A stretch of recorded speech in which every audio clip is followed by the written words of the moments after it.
లూకా సువార్త 1వ అధ్యాయము. ఘనత వహించిన థెయోఫిలా, ఆరంభం నుండి కన్నులార చూచి వాక్య సేవకులైన వారు మనకు అప్పగించిన ప్రకారము మన మధ్యను నెరవేరిన కార్యములను గూర్చి వివరముగా వ్రాయుటకు అనేకులు పూనుకొన్నారు. గనుక నీకు ఉపదేశింపబడిన సంగతులు నిశ్చయముగా జరిగినవని నీవు తెలుసుకొనుటకు వాటన్నింటినీ మొదట నుండి తెరచి పరిష్కారముగా తెలుసుకొని ఉన్న నేనును నీ పేరిట వాటిని గూర్చి వరుసగా రచించుట యుక్తమని ఎంచి తిని. యూదయ దేశపు రాజైన హెరోదు దినములలో అబియా తరగతిలో నున్న జెకరియా అను ఒక యాజకుడుండెను.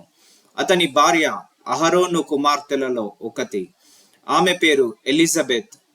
వీరిద్దరూ ప్రభు యొక్క సకలమైన ఆజ్ఞల చొప్పున న్యాయ విధుల చొప్పునను నిరపరాధులుగా నడుచుకొనుచు దేవుని దృష్టికి నీతిమంతులయ్యుండిరి.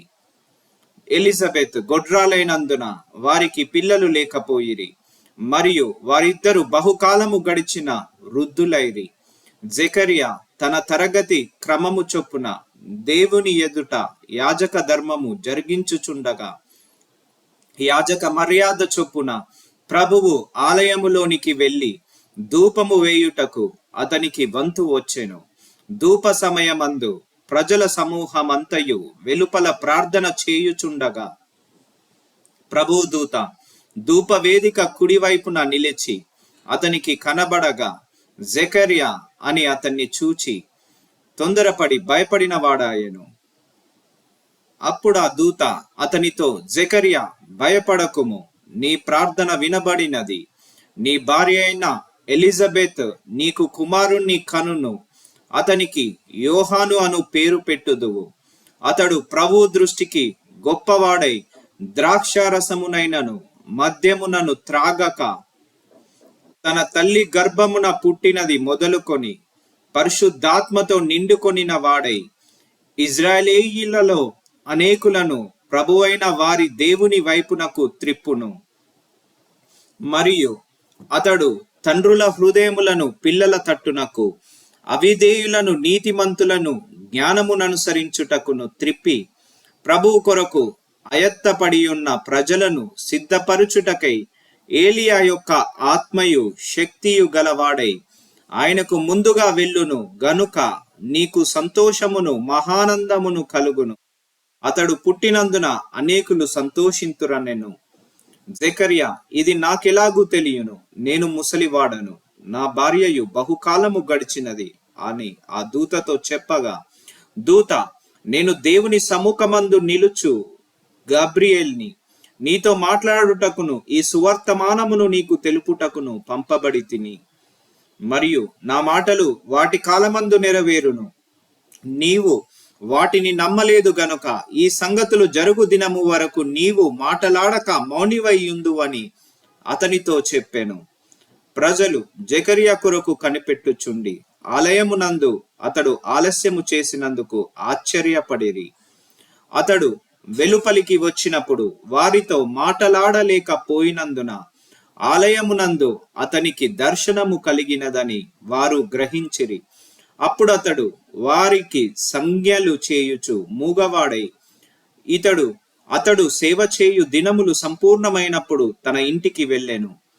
ఆ దినములైన పిమ్మట అతని భార్య ఎలిజబెత్ గర్భవతి అయి మనుష్యులలో నాకుండిన అవమానమును తీసివేయుటకు నన్ను కటాక్షించిన దినములలో ప్రభువు ఇలాగున చేసిననుకొని 5 నెలలు ఇతరుల కంటబడకుండెను.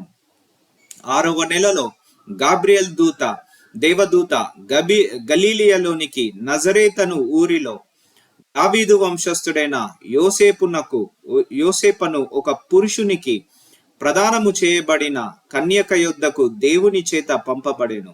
ఆ కన్యక పేరు మరియా. ఆ దూత లోపలికి వచ్చి ఆమెను చూచి, దయాప్రాప్తురాలా, నీకు శుభము, ప్రభువు నీకు తోడేయున్నాడని చెప్పెను.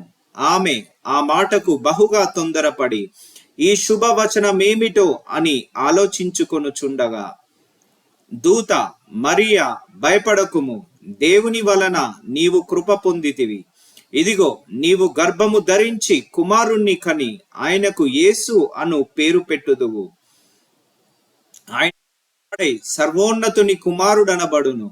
ప్రభు అయిన దేవుడు ఆయన తండ్రి అయిన దావీదు సింహాసనమునకు ఆయనకిచ్చును. ఆయన యాకోబు వంశస్థులను యుగ యుగములు ఏలును. ఆయన రాజ్యము అంతము లేనిదై యుండునని ఆమెతో చెప్పెను. అందుకు మరియా, నేను పురుషుని ఎరగని దాననెను, ఇదెలాగు జరుగునని దూతతో అనగా, దూత, పరిశుద్ధాత్మ నీ మీదికి వచ్చును, సర్వోన్నతుని శక్తి నిన్ను కమ్ముకొనును గనుక పుట్టబోవు శిశువు పరిశుద్ధుడై దేవుని కుమారుడనబడును. మరియు నీ బంధువురాలు ఎలిజబెత్ కూడా తన వృద్ధాప్యమందు ఒక కుమారుణ్ణి గర్భము ధరించి ఉన్నది. గొడ్రాలనబడిన ఆమెకు ఇది 6వ మాసము. దేవుడు చెప్పిన ఏ మాట అయినను నిరర్ధకము కానేరేదని ఆమెతో చెప్పెను. అందుకు మరియా, ఇదిగో ప్రభువు దాసురాలను, నీ మాట చొప్పున నాకు జరుగును గాక అనెను. అంతటా దూత ఆమె యొద్ద నుండి వెళ్ళెను. ఆ దినములయందు మరియా లేచి యూదా ప్రదేశములోని కొండ సీమలోనున్న ఒక ఊరికి త్వరగా వెళ్ళి జకరియా ఇంటిలో ప్రవేశించి ఎలిజబెత్కు వందనము చేసెను. ఎలిజబెత్ మరియా యొక్క వందన వచనము వినగానే ఆమె గర్భంలో శిశువు గంతులు వేసెను. అంతటా ఎలిజబెత్ పరిశుద్ధాత్మతో నిండుకొన్నదై బిగ్గరగా ఇట్లనెను, స్త్రీలలో నీవు ఆశీర్వదించబడిన దానవు, నీ గర్భఫలమును ఆశీర్వదింపబడును. నా ప్రభువు తల్లి నా యొద్దకు వచ్చుట నాకెలాగూ ప్రాప్తించెను. ఇదిగో నీ శుభవచనము నా చెవిన పడగానే నా గర్భంలోని శిశువు ఆనందముతో గంతులు వేసెను. ప్రభువు ఆమెకు తెలియజేయించిన మాటలు సిద్ధించును గనుక నమ్మిన ఆమె ధన్యురాలనెను. అప్పుడు మరియా ఇట్లనెను, నా ప్రాణము ప్రభువును గణపరచుచున్నది. ఆయన తన దాసురాలి దీనస్థితిని కటాక్షించెను. నా ఆత్మ నా రక్షకుడైన దేవుని యందు ఆనందించెను. సర్వశక్తిమంతుడు నాకు గొప్ప కార్యములు చేసెను గనుక ఇది మొదలుకొని అన్ని తరముల వారును నన్ను ధన్యురాలని అందురు. ఆయన నామము పరిశుద్ధము. ఆయనకు భయపడు వారి మీద ఆయన కనికరము తరతరములకుండును. ఆయన తన బాహువుతో పరాక్రమము చూపెను. వారి హృదయముల ఆలోచన విషయమై గర్విష్ఠులను చెదరగొట్టును.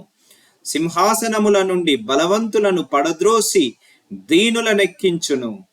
ఆకలిగొనిన వారిని మంచి పదార్థములతో తృప్తిపరచి ధనవంతులను ఒట్టి చేతులతో పంపివేసెను. అబ్రహామునకు అతని సంతానమునకు యుగాంతము వరకు తన కనికరము చూపి జ్ఞాపకము చేసుకొందునని మన పితరులతో సెలవిచ్చినట్టు ఆయన తన సేవకుడైన ఇజ్రాయేలునకు సహాయము చేసెను. అంతటా మరియా ఇంచుమించు 3 నెలలు ఆమెతో కూడా ఉండి పిమ్మట తన ఇంటికి తిరిగి వెళ్ళెను. ప్రసవ కాలము వచ్చినప్పుడు ఎలిజబెత్ కుమారుణ్ణి కనెను. అప్పుడు ప్రభువు ఆమె మీద మహాకనికరం ఉంచెనని ఆమె పొరుగువారును బంధువులను విని ఆమెతో కూడా సంతోషించిరి. 8వ దినమున వారు ఆ శిశువును సున్నతి చేయవచ్చి తండ్రి పేరును బట్టి జకరియా అను పేరు వానికి పెట్టబోచుండగా తల్లి, అలాగు వద్దు, వానికి యోహానను పేరు పెట్టేవాళ్ళనని చెప్పాను. అందుకు వారు, నీ బంధువులలో ఆ పేరు గలవాడెవడును లేడే అని ఆమెతో చెప్పి వానికి ఏ పేరు పెట్టగోరుచున్నావని వాణ్ణి తండ్రికి సంజ్ఞలు చేసి అడిగిరి. అతడు వ్రాతపలక తెమ్మని వాని పేరు యోహానని వ్రాసెను. అందుకు వారందరూ ఆశ్చర్యపడి వెంటనే అతని నోరు తెరవబడి నాలుక సడలి అతడు దేవుని స్తుతించుట మాటలాడసాగేను. అందును బట్టి వారు చుట్టుపట్ల కాపురమున్న వారికందరికి భయము కలిగెను. ఈ సంగతులన్నీ యూదయ కొండ సీమల యందంతటా ప్రచురమాయెను. ప్రభువు అతనికి తోడైయుండును గనుక ఆ సంగతులను గూర్చి వినిన వారందరూ ఈ బిడ్డ ఎలాంటి వాడగునో అని వాటిని మనస్సులో ఉంచుకొనిరి. మరియు అతని తండ్రి జకరియా పరిశుద్ధాత్మ పూర్ణుడైయుంట్లు ప్రవచించెను. ప్రభువైన ఇజ్రాయేలు దేవుడు స్తుతింపబడును గాక. ఆయన తన ప్రజలకు దర్శనమిచ్చి వారికి విమోచన కలగజేసెను. తన సేవకుడైన దావీదు వంశమునందు మన కొరకు రక్షణ శృంగమును అనగా మన శత్రువుల నుండి మనలను ద్వేషించు వారి అందరి చేతి నుండి తప్పించి రక్షణ కలగజేసెను. దీనిని గూర్చి ఆయన ఆది నుండి తన పరిశుద్ధ ప్రవక్తల నోట పలికించెను. ఆయన మన పితరులను కరుణించుటకు తన పరిశుద్ధ నిబంధనను అనగా మన తండ్రి అయిన అబ్రహాముతో తాను చేసిన ప్రమాణమును జ్ఞాపకము చేసుకొనుటకును, మనము శత్రువుల చేతి నుండి విడిపింపబడి మన జీవిత కాలమంతయు నిర్భయులమై ఆయన సన్నిధిని పరిశుద్ధముగాను నీతిగాను ఆయనను సేవింపను అనుగ్రహించుటకును ఈ రక్షణ కలగజేసెను.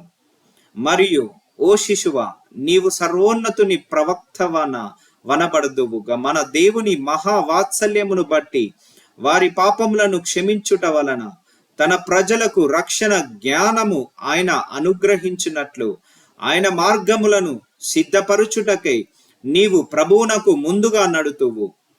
మన పాదములను సమాధాన మార్గములోనికి నడిపించినట్లు చీకటిలోని మరణ ఛాయలోను కూర్చుండు వారికి వెలిగిచ్చుటకై ఆ మహావాత్సల్యమును బట్టి పైనుండి ఆయన మనకు అరుణోదయ దర్శనం అనుగ్రహించెను.